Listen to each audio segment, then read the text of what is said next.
প্রিয় শিক্ষার্থী, যাই হোক আজকে আমরা ইন্টারের যে আইসিটি সাবজেক্ট তার মধ্যে একটা চ্যাপ্টার তৃতীয় অধ্যায় সংখ্যা পদ্ধতি। আমরা সবাই জানি এই চ্যাপ্টারটা অনেক কঠিন।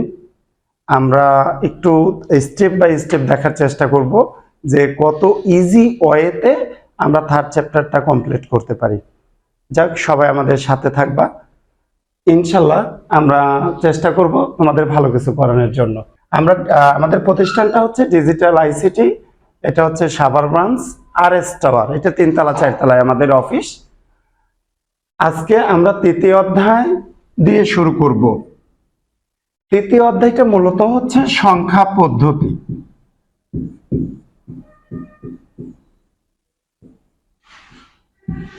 সংখ্যা নিয়ে কাজ করাকেই সংখ্যা পদ্ধতি বলে। আমরা জানি সংখ্যা পদ্ধতি দুই প্রকার, একটা হচ্ছে পজিশনাল সংখ্যা, অন্যটি হচ্ছে নন পজিশনাল সংখ্যা। পজিশনাল সংখ্যা কি? পজিশনাল সংখ্যা মূলত যার অবস্থান আছে, যার মানের পরিবর্তন আছে, সেটাকে আমরা পজিশনাল সংখ্যা বলবো। আর নন পজিশনাল, যার অবস্থান নেই, যার মানের পরিবর্তন নেই, তাকে আমরা নন পজিশনাল সংখ্যা বলবো। আচ্ছা, এখন দেখে আসা যাক পজিশনাল সংখ্যার যে অবস্থান আছে, কয়টা অবস্থান? 4টা। বাইনারি, 2 নাম্বার হচ্ছে অক্টাল, 3 নাম্বার হচ্ছে দশমিক বা ডেসিমেল, 4 নাম্বার হচ্ছে হেক্সাডেসিমেল। আমরা কি বলেছিলাম? পজিশনাল সংখ্যার অবস্থান আছে। কয়টা অবস্থান? 4টা। বাইনারি, অক্টাল, দশমিক, হেক্সা। আবার বলেছিলাম মানের পরিবর্তন আছে। কিভাবে?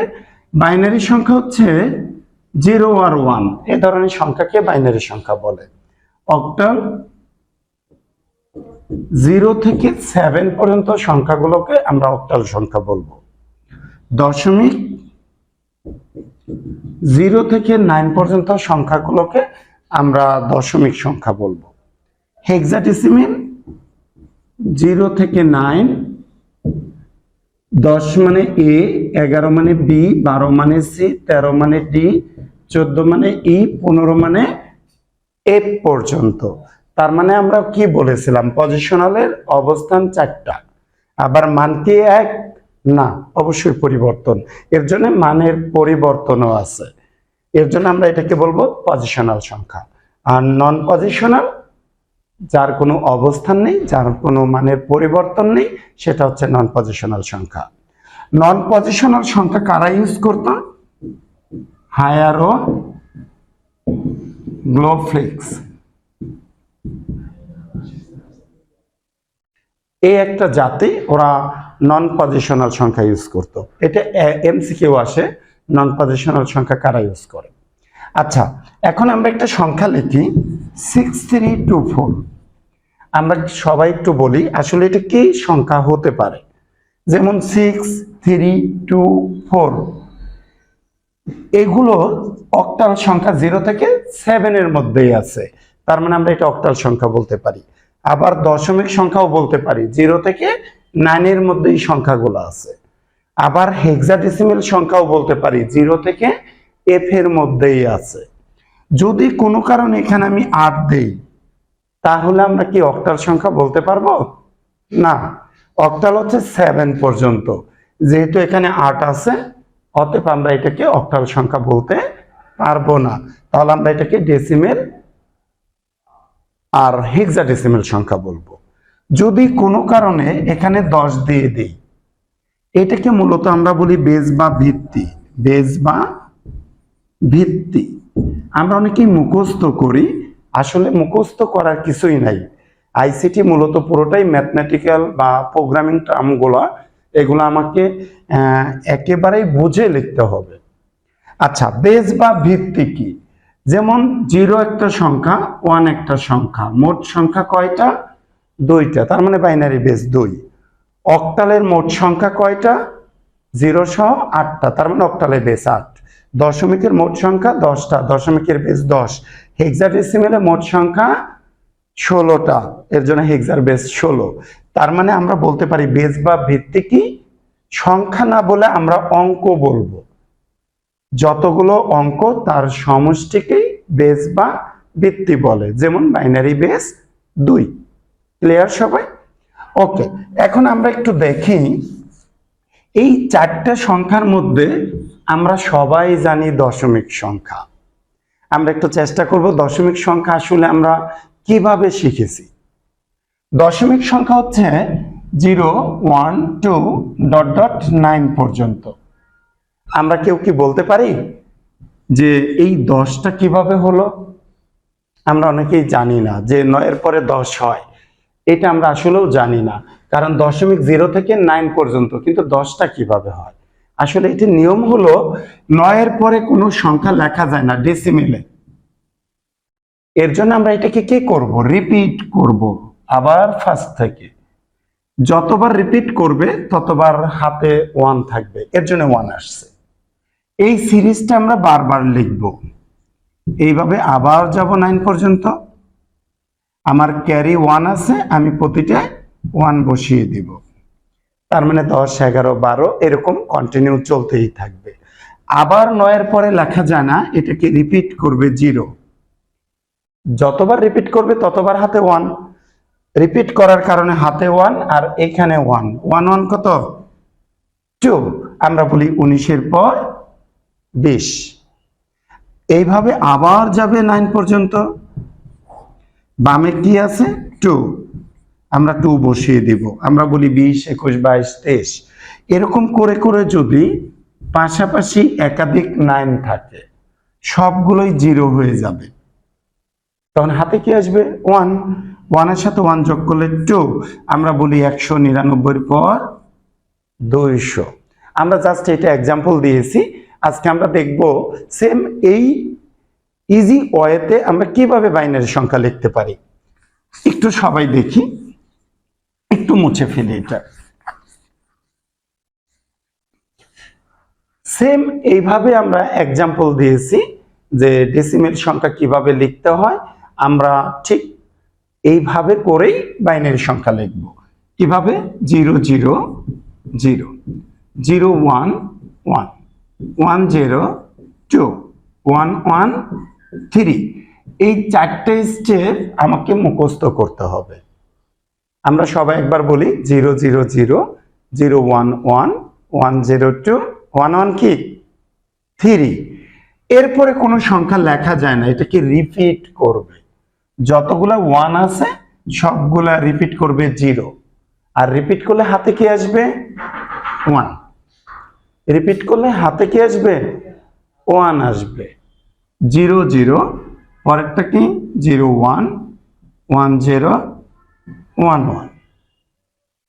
এই 4টে সিরিজ আমি আগে লিখব, দেন হাতের 1টা বসাবো। তার মানে এটা 4, এটা 5, এটা 6, এটা 7। এখন সেম এইভাবে এখন পাশাপাশি কয়টা 1? 3টা 1। 3টেই 0 হয়ে যাবে, তখন হাতে কি? 1 চলে আসবে। 0 1, 1 0, 1 1। এই 4টা সিরিজ লিখবো। এখন লেফট সাইডে 1 0 আছে, আমরা 1 0 লিখে দেব। তার মানে এটা 8, এটা 9, এটা 10, এটা 11 মানে বি। এখন আমরা কি করব? পাশাপাশি কয়টা 1? 2টা 1। 2টাই 0 হয়ে যাবে, তখন হাতে কি আসবে? 1 আসবে। এই 0-এর সাথে 1টা আমরা যোগ করে দিব, আর এই 1টা এমনিই বসবে। শুধু ডানের 2টা ডিজিট চেঞ্জ করব। 0 0 0 1, 1 0, 1 1। বামে কি আছে? 1 1। তার মানে এটা হচ্ছে 12, এইটা হচ্ছে 13, এইটা হচ্ছে 14, এইটা হচ্ছে 15। এখন আমরা এখানে পাশাপাশি কয়টা 1 পেয়েছি? 4টা 1। তখন কি করবে? 4টা 1 আবার রিপিট করবে 0, তখন ক্যারি 1। এরপরে ডানের 2টা চেঞ্জ করব, 0 0 0 1, 1011, বামে কি আছে 100 100 100। আমরা এইভাবে সারাদিন লিখতে পারবো। যাই হোক, আমরা যদি আসলে এইভাবে সারাদিন লেখা তো পসিবল না। যদি তোমাদের বলি 612 কত, দেখি আমরা তাহলে বারবার কি রিপিট করে লিখবো? না, আমি ইজি ওয়েতে 612 লিখে ফেলছি। কত দ্রুত লেখা যায়, আমরা এইভাবে শিখব। ঠিক আছে, এইরকম টেকনিক যদি শিখতে চাই তাহলে আমাকে মনে রাখতে হবে 4 করে ইনক্রিমেন্ট করি, এরপরে 8 থেকে 4 ইনক্রিমেন্ট করলে 12। তার মানে আমরা এই 3টা স্টেপ মনে রাখবো। কি? 4 মানে 100, 8 মানে 1000, 12 মানে 1100। 4 মানে 100, 8 মানে 1000, 12 মানে 1100। আর এই 4টে স্টেপ তো আমাদের ফরজ, মুখস্থ রাখতেই হবে। তাহলে আমরা আরেকবার চেষ্টা করি। 0 0 0 0 1 1 1 0 2 1 1 3। এরপরে মুখস্থ রাখতে বলছি 4 মানে 100, 8 মানে 1000, 12 মানে 1100। তাহলে আমরা যদি বলি 6 মানে কত, আমি যে মনে রাখতে বলছি 3টা স্টেপ 4 8 12, 6 আগের স্টেপটা তাহলে কত? 4। 4 মানে 100, কিন্তু এখানে আছে 6, তাহলে আমার প্রয়োজন কত? 2 প্রয়োজন। তাহলে আমরা কি করব, সবাই একটু খেয়াল করি, ডানের 2টা ডিজিট আমরা বারবার একই জিনিস রাখছি। তখন আমি কি করব, এই ডানের 2টা ডিজিট প্রয়োজন কত? 2। তখন আমি দেখে লিখবো 2 মানে 10, কেউ 10 বলবো না, 2 মানে 10। তাহলে ডানের 2টা ডিজিট চেঞ্জ করে লিখবো, তাহলে আমাকে বুঝতে সুবিধা হবে। 6 মানে কত? 110। আচ্ছা, আমি আরেকটা এক্সাম্পল দিচ্ছি। 9, এটার আগের স্টেপ কত জানি? 8। 8 মানে 1000, এটা 2টা পার্ট বানাই ফেলি। 8 মানে 1000, প্রয়োজন 1। 8 মানে 1000, এই ডানের 2টা ডিজিট লিখবো না, লিখতে গেলে তো আমরা কলম দিয়ে কাটাকাটি করতে হবে। এর জন্য আমরা ডানের 2টা ডিজিট প্রয়োজন কত? 1 প্রয়োজন। 1 কত? 1 মানে 0 1, আমি ডানের 2টা ডিজিটকে 0 1 লিখে দেব। তার মানে 9 মানে 1001। আমি যদি বলি 14 মানে কত, এটা 2টা স্টেপ বানাই ফেলি। আগের স্টেপ জানি 12, প্রয়োজন কত? 2। আমরা জানি 12 মানে 1100, এই 2টা ডিজিট লিখবো না, তাহলে আমার প্রয়োজন কত? 2 প্রয়োজন। 2 মানে 10, তার মানে 14 মানে 1110। আমরা এইভাবে বড় বড় সংখ্যাও লিখতে পারবো যদি বেসিকটা আমাদের থাকে। আচ্ছা, আমরা আদার্সটা বলি। যদি বাইনারিতে থাকে আমরা আদার্সে নেব, এটা মানে কত? সেম টেকনিক, ডানের 2টা ডিজিটকে মনে মনে 0 ভাববো। আমি যদি ডানের 2টা ডিজিটকে 0 ভাবি, তাহলে আমি যে মনে রাখতে বলছি 4 8 12, তার একটা সমমান হবে। কি রকম? আমি যদি ডানের 2টা ডিজিটকে 0 ভাবি, 1100 মানে 1100, 1100 মানে কত? 1100। 1100 মানে 12। আর যেটাকে 0 ভাবছি, এটা 01 মানে 1, তার মানে 12 একে 13, 13 মানে ডি। আমি আরেকটা एग्जांपल দিচ্ছি। 1010, ডানের 2টা ডিজিটকে মনে মনে 0 ভাববো। 0 ভাবলে কত? 1000 মানে 1000, মানে 8। আর যেটাকে 0 ভাবছি 10, এটা মানে কত? 2, তার মানে 8 আর 2 10, 10 মানে ই। এরকম করে আমরা বড় বড় সংখ্যাও লিখতে পারবো। ওকে, আমরা তাহলে মোটামুটি সংখ্যাগুলো কিভাবে লিখতে হয় আমরা ক্লিয়ার। যাই হোক, এখন আমরা যাব, সবচেয়ে ইম্পর্টেন্ট হচ্ছে যোগ বিয়োগ। আমরা ম্যাক্সিমামই সবাই ভুল করি। যেমন আমরা অনেকেই জানি, অনেকেই এই যোগ বিয়োগ করার সময় আমরা ভুল করে ফেলি। বাইনারির যোগ পারি, বিয়োগ পারি না। কেন পারি না? কারণ আমাদের বেশিরভাগই রুলস নাই, নিয়ম নাই, আমরা জানি না, এর জন্য আমরা ভুল করি। এর জন্য আজকে দেখব এতটা ইজি ওয়েতে যোগ বিয়োগ আমরা শিখতে পারি। আজকে একদিনে যদি আমরা এটা ভালোভাবে বুঝতে পারি, ইনশাল্লাহ আগামী বোর্ড পরীক্ষা আগ পর্যন্ত আমাদের নতুন করে পড়তে হবে না।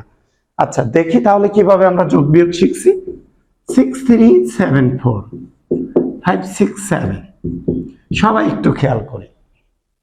4 এর সাথে যোগ করলে 11 হয়। আমরা ছোটকালে পড়ে আসছি 11 এর 1 হাতে 1। আসলে কি 11 এর 1 হাতে 1 হবে? 11 টাকা থেকে যদি 1 টাকা নিয়ে যাই থাকে কত? 10 টাকা। কিন্তু আমরা অলওয়েজ কেন বলি 11 এর 1 হাতে 1? কেউ কিন্তু 10 বলি না। আজকে আমরা দেখব হাতে কি 10 থাকে না হাতে 1 থাকে। ওকে, আমরা যেটা পড়ে আসছি সেটাই আমরা রিপিট করতেছি। 4 এর সাথে যোগ করলে 11, 11 এর 1 হাতে 1। 6 এর সাথে 13 আর 1 এ 14, 14 এর 4 হাতে 1। 5 3 8 আর 1 এ 9, 6। যোগটা ইজি আমরা শিখে ফেললাম। 6374 5.67।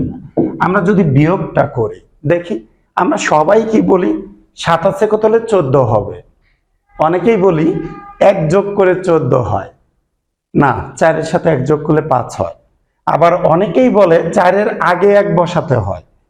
আমরা যদি 4 এর আগে 1 বসাই 14 হয়, কিন্তু আমি যদি বলি 4 এর পরে বসাবো 1 তাহলে তো 41 হয়। আসলে 14 হবে না 40 হবে না 41 হবে না 5 হবে, আজকে আমরা সেটা দেখব।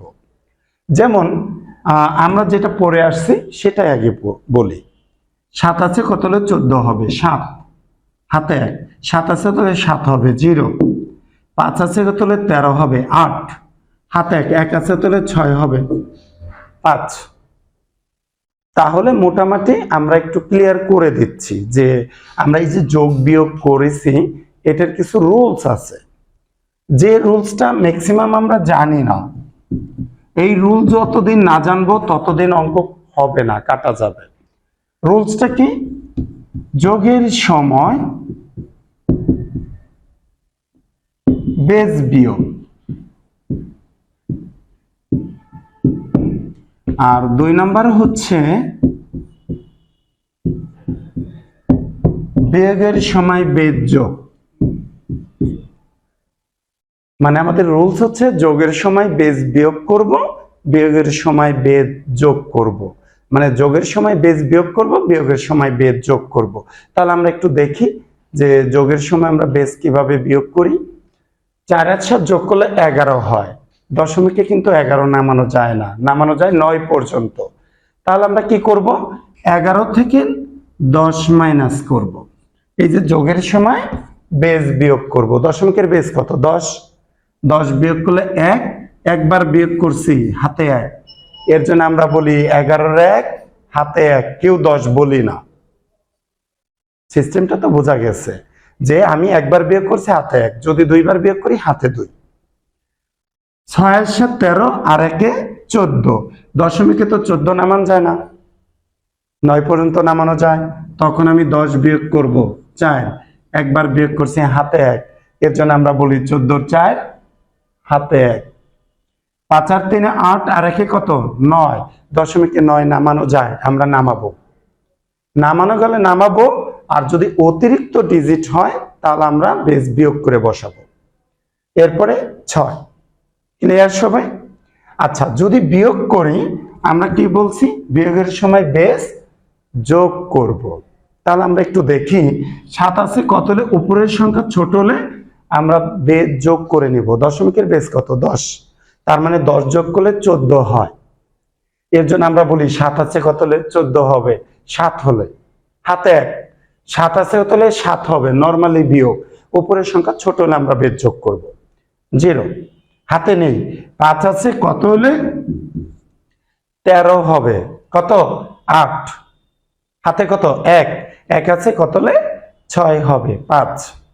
সেম আমরা যদি অক্টালের যোগ বিয়োগ করি, দশমিকের বেজ যেমন 10, অক্টালের বেজ কত? 8। তাহলে আমি 10 এর জায়গায় যোগের সময় 8 বিয়োগ করব, আর বিয়োগের সময় 10 এর জায়গায় 8 যোগ করে নিব। আচ্ছা, সেম অঙ্কটা আমরা একটু অক্টালে দেখি। তাহলে অক্টালে যদি আমি অঙ্কটা করতে চাই, অক্টালে বেজ 8, তাহলে যোগের সময় দশমিকে 10 বিয়োগ করছি, অক্টালে এখন 8 করব। আর বিয়োগের সময় দশমিকে 10 যোগ করছি, অক্টালে এখন কত যোগ করব? 8 যোগ করব। যদি আমি হেক্সাডেসিমেলের যোগ বিয়োগ করি, যোগের সময় কি 16 বিয়োগ, বিয়োগের সময় 16 যোগ। যদি আমি বাইনারি যোগ বিয়োগ করি, যোগের সময় 2 বিয়োগ, বিয়োগের সময় 2 যোগ।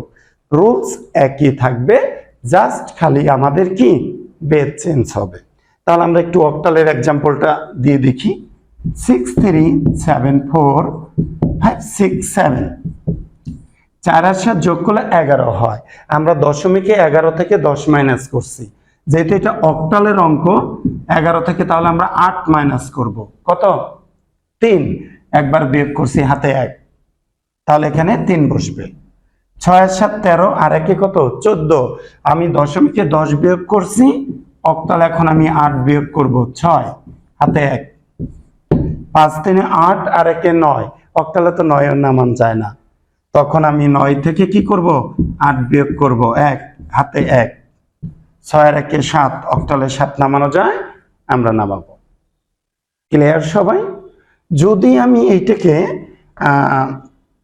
বিয়োগ করি, দেখি আমাদের বিয়োগের সময় কি করব? বিয়োগের সময় বেদ যোগ করতে হবে। দশমিকে আমি 10 যোগ করছি, অক্টালে এখন আমি 8 যোগ করব, এখানে 8 যোগ করব। 7 আছে কত হলে 12 হবে, কত? 5, হাতে 1। 7 আছে হলে 7 হবে, 0, হাতে নেই। 8 আছে, 5 আছে কত হলে 3 এর সাথে 8 যোগ করব, 11 হবে, 6, হাতে 1, 1 আছে তো 6 হবে, কত? 5। তার মানে আমরা ইজি ভাবে বুঝে গেছি যে অক্টালের যোগ বিয়োগ, হেক্সার যোগ বিয়োগ কিভাবে করে। তারপরও আমি একটু এক্সাম্পল দিব আর একটা, বাইনারির যোগ বিয়োগ যে কিভাবে করে। বাইনারি যোগ বিয়োগ, যদি আমরা বাইনারি যোগ বিয়োগ করি, বাইনারি বেস কত? 2। আমরা দেখি বাইনারি যোগ বিয়োগটা আমরা করতে পারি কিনা, খেয়াল করি। আমরা তাহলে বাইনারির সময় কি করব? বাইনারি বেস 2, যোগের সময় 2 বিয়োগ, বিয়োগের সময় 2 যোগ। এর বাইরে কেউ চিন্তা করলে অঙ্ক কখনোই হবে না। তাহলে আমরা একটু দেখি, 1 1 যোগ করলে 2 হয়, বাইনারিতে কি 2 নামানো যায়? যায় না। তখন আমরা কি করব? যোগের সময় 2 বিয়োগ করব, বিয়োগ করলে কত? 0, একবার বিয়োগ করছি, হাতে 1, এর জন্য আমি বলি এখানে নামবে 0, হাতে 1। 0 1 যোগ করলে 1, আর 1 2, আবার 2 থেকে 2 বিয়োগ করলে 0, হাতে 1। 1 1 2, আর 1 কত? 3। বাইনারি থেকে 3 নামানো যায় না, তখন আমি 3 থেকে বেস বিয়োগ করব, 1, একবার বিয়োগ করছি, হাতে 1, এর জন্য আমার এখানে 1 নামবে। আবার হাতে 1 1, আর 0 1, হাতে 1 2, 2 থেকে 2 মাইনাস করলে 0, হাতে 1 2, আর 1 3, 3 থেকে 2 মাইনাস করলে 1, হাতে 1 2, 2 থেকে 2 মাইনাস করলে 0, হাতে 1 2, 2 থেকে 2 মাইনাস করলে 0, হাতের 1টা বসিয়ে দিতে হবে। এই হচ্ছে যোগ। যদি আমরা এটাকে বিয়োগ করি, সেমটাকে, আমাদের রুলসটা কি? বিয়োগের সময় বেদ যোগ করতে হয়। উপরের সংখ্যা ছোট হলে আমরা 2 যোগ করব।